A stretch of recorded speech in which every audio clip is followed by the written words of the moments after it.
یہ نبی کی طرح ہونے کی دعویٰ کرتے ہیں، ذرا میرے غوث کی طرح تو ہو کے دکھاؤ. بچپنے میں خدا جانے کیا کیا کھیلا ہے، لیکن یہ میرے غوث کی شان ہے جو یوں کھیلتے ہیں، کھیل کھیل مردے جلاتے ہیں. سبحان اللہ. کھیل کھیل مردے جلانا جس کی شان ہو. ارے عبد القادر جیلانی بتا رہے ہیں کہ میرے نانا کی برابری کرنے والوں پہلے مجھے تو دیکھ لو، مجھے دیکھنے والوں پہلے میرا بچپنا تو دیکھ لو. بچپن کیسا ہے، کھیل کھیل مردے جلا رہے ہیں. لوگوں نے کہا ابو صالح کا بیٹا عبد القادر ننھا سا بچہ ہے، بچوں سے کہتا ہے مر جاؤ بکیر پڑتے ہیں، کم بسم اللہ کہتا ہے تو زندہ ہو جاتے ہیں. جب بچوں سے کہیں مر جاؤ تو اپنا بچہ مرا ہوا ملا دینا. وہ لائی جب بچے گر پڑے تو اپنا بچہ ملا دیا. میرے غوث نے کہا کم بسم اللہ. سبحان اللہ. سب کھڑے ہو گئے، وہی مرا رہا. عورت قدموں پہ گر کے شہزادے سب کے بچے جلا دیے. میرا ارشاد ہوا مائی جس کو ہم نے مارا تھا اس کو جلا دیا، سبحان اللہ. جس کو خدا نے مارا ہم اس کو کیسے جلا سکتے ہیں. عرض کیا شہزادے قدم نہیں چھوڑوں گی جب تک میرا بچہ زندہ نہ ہو جائے. آسمان کی طرف دیکھا، ننھے ننھے ہاتھوں سے مٹایا، ہوا میں کچھ مٹایا اور اپنی انگلی کے اشارے سے کچھ لکھا اور بچے کی طرف توجہ کر کے کہتے کم باذن اللہ. سبحان اللہ. کھڑا ہو گیا، بچے کو زندہ دیکھ کر پھر قدم پکڑ لیے. یہ بتائیے آپ نے ہوا میں مٹایا کیا، لکھا کیا؟ فرمایا مائی تیرا کام ہو گیا چلی جا. کہا نہیں جاؤں گی جب تک بتائیں گے نہیں جاؤں گی. تو فرمایا مائی تیرا بیٹا لوح محفوظ پر میں نے دیکھا مردوں کی فہرست میں اس کا نام لکھا ہوا تھا، تو میں نے لوح محفوظ سے مردوں کی فہرست سے تیرے بیٹے کا نام مٹا دیا اور زندوں کی فہرست میں نے اس کا نام لکھ دیا. تیرے بیٹے کو زندگی عطا فرما. سبحان اللہ. سبحان اللہ. انا للہ و انا الیہ راجعون. انتہائی دکھ اور افسوس کی بات ہے، یعنی میں کہنا بتانا یہ چاہ رہا ہوں اور یہ واضح ہے، کوئی الزام تراشی نہیں کہہ رہا ہوں. کتابیں اٹھائیے، ہاں ان کے روزمرہ کی زندگی میں جو مختلف قسم کے قصے کہانیاں بیان کی جاتی ہیں بزرگوں کے واقعات اور ان کی حکایات کی شکلوں میں، کہ کسی نے جو ہے فلاں مردہ تھے شیخ عبد القادر جیلانی کے پاس، ایک خاتون ان کے والد کے پاس گئی، میرا بیٹا مر گیا، اکلوتا بیٹا تھا. ہاں ان کا کہ اب موت آ گئی میں کیا کر سکتا ہوں. واپس آئے شیخ عبد القادر جیلانی بہت کم عمر تھے، کھیل رہے تھے، روتا ہوا دیکھا بڑی امی کو تو پوچھا کیا بات ہے کیوں رو رہی ہیں؟ کہا میرا بیٹا مر گیا ایسا ایسا ہے. اچھا. ہاتھ اوپر اٹھایا، ہلایا اور کہا کہ جاؤ گھر پہ، تمہارا بیٹا زندہ ہو گیا. وجہ کیا بتائے؟ بولے لوح محفوظ میں جو اس کی موت لکھی تھی اس کو مٹا کر جو ہے زندگی لکھ دی. انا للہ و انا الیہ راجعون. یقین لے کر کے ایک عورت آئی غوث پاک کی چوکھٹ پر، حضور اولاد نہیں ہے. فرمایا تیری تقدیر میں نہیں ہے. حضور اولاد نہیں ہے. آسمان کی طرف دیکھا کہ تیری تقدیر میں نہیں ہے. وہ آسمان کی طرف دیکھتے ہیں تو لوح محفوظ پڑھتے ہیں. تو غوث پاک وفاداران مصطفیٰ ہی میں نہیں بلکہ غوث پاک تو وفاداران مصطفیٰ کے یعنی اولیاء اللہ کے گروہ کے سردار ہے. وہ عورت آئی لینے کے لیے، یارو دل چاہیے، یقین چاہیے. میرے غوث کی شان یہ ہے جب اس عورت سے کہا تیرے مقدر میں نہیں، عورت نے بڑھ کر کہا دیوانی تھی، شیدائی تھی، سچی ماننے والی تھی. حضور اگر میرے مقدر میں ہوتی تو آپ کی چوکھٹ پر کیوں آتی؟ مقدر میں ہوتا تو یوں ہی مل جاتا. آپ کی چوکھٹ پر آئی ہوں وہ لینے کے لیے جو میرے مقدر میں نہیں ہے. میرے غوث کے ہاتھ اٹھ گئے، دریائے کرم جوش میں آ گیا. عرض کرتے مولا اس کو ایک بیٹا عطا فرما. ارشاد ہوا عبد القادر میرے محبوب جس کی قسمت میں اولاد نہیں ہے تو اولاد مانگ رہا ہے. عرض کیا مولا اب ایک نہیں دو عطا فرما. ارشاد ہوا عبد القادر ایک نہیں ہے تو دو کہتا ہے. عرض کیا اب تین عطا فرما. پھر ارشاد ہوا عبد القادر ایک نہیں تو تین کہتا ہے. عرض کیا چار عطا فرما. ارشاد ہوا ایک نہیں تو چار کہتا ہے. کہتے پانچ عطا فرما. ارشاد ہوا ایک نہیں تو پانچ کہتا ہے. گنتی بڑھتی گئی 11 والے پیر 11 پر آ گئے. اب اس کو 11 بیٹے عطا فرما. اللہ اکبر. ارشاد ہوا عبد القادر ایک نہیں ہے تم 11 مانگ رہے ہو. عرض کیا اگر تیرا نہیں تھا تو اپنا محبوب کیوں بنایا؟ ارے جب محبوب بنایا ہے تو عطا کر دے. ایسے ایک واقعہ میں نے اس سے پہلے ذکر کیا، ہاں یہ سب ان کی کتابوں میں ہے، شیخ کیلانی نے اور دوسرے علماء نے نقل کیا ان کے حوالوں سے.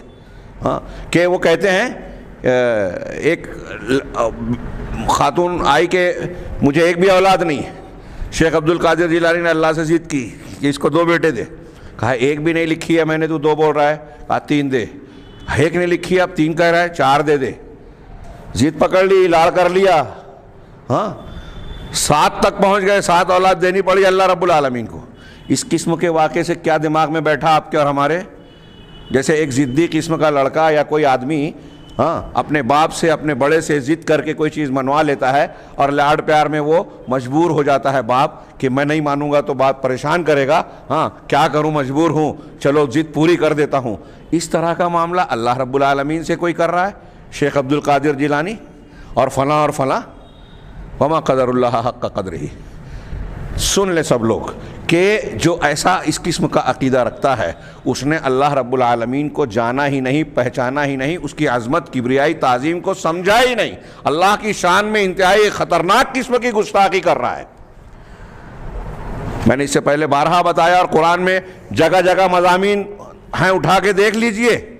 یہ اللہ رب العالمین کی شان تو یہ ہے کہ فرشتے انبیاء کرام بغیر اجازت کے اس کے سامنے زبان نہیں کھولیں گے. اللہ تعالیٰ صرف کسی وحی کا ارادہ کرتا ہے تو سارے فرشتے بے ہوش ہو جاتے ہیں. ثابت شدہ قرآن و حدیث کے مضامین ہے یہ. ہاں اللہ رب العالمین نے صرف تجلی فرمائی تو پہاڑ جو ہے ریزہ ریزہ ہو گیا، موسیٰ بے ہوش ہو گئے. فلما تجلی ربہ للجبل جعلہ دکا وخر موسیٰ صعقا. سورہ اعراف میں اللہ نے فرمایا کہ جب پروردگار نے اپنی تجلی فرمائی تو پہاڑ جو ہے ریزہ ریزہ ہو گیا اور موسیٰ بے ہوش ہو کر گر پڑے. اللہ تبارک و تعالیٰ کے سامنے کوئی شخص یہ جرات اور ہمت کر سکتا ہے, سارے فرشتے سارے انبیاء صالحین مل کر, کہ تیرا یہ فیصلہ ہے, نہیں نہیں نہیں نہیں بدل دے, ہم نہیں مانیں گے, اور چل جائے گا معاملہ؟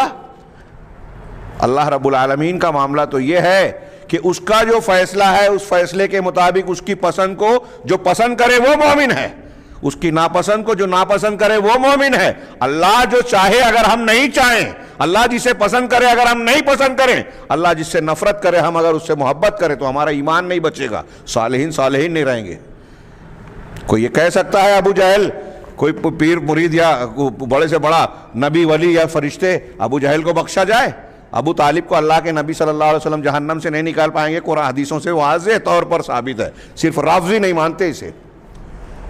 نہیں نکال پائیں گے جو شرک پر مرا. حضرت ابراہیم علیہ السلام اپنے باپ کو نہیں بچا پائیں گے اس لیے کہ مشرک تھے, صاف قرآن کی آیت اور حدیث ہے. اللہ تبارک و تعالیٰ نے حضرت ابراہیم کو اپنے باپ کے لیے استغفار کرنے سے اور اللہ کے نبی صلی اللہ علیہ وسلم کو اپنے چچا کے لیے دعائے مغفرت کرنے سے منع کر دیا دنیا میں, کہ دنیا میں شرک پر مرنے والے کے لیے دعا نہیں کر سکتے, تو آخرت میں بچا لیں گے, اللہ کا فیصلہ بدلوا دیں گے.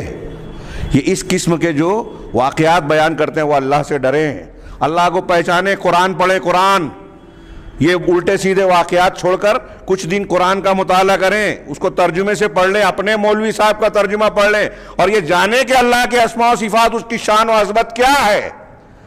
اگر اس کو جان لیں گے تو اس قسم کے گستاخانہ اور جھوٹے واقعات جس میں اللہ کو نعوذ باللہ چھوٹا دکھا کر بزرگوں کو بڑا دکھایا جاتا ہے, ایسے واقعات بیان کرنے کی, ذکر کرنے کی بھی ہمت اور جرات نہیں کرے گا کوئی ایمان والا, اگر واقعی ایمان ہے.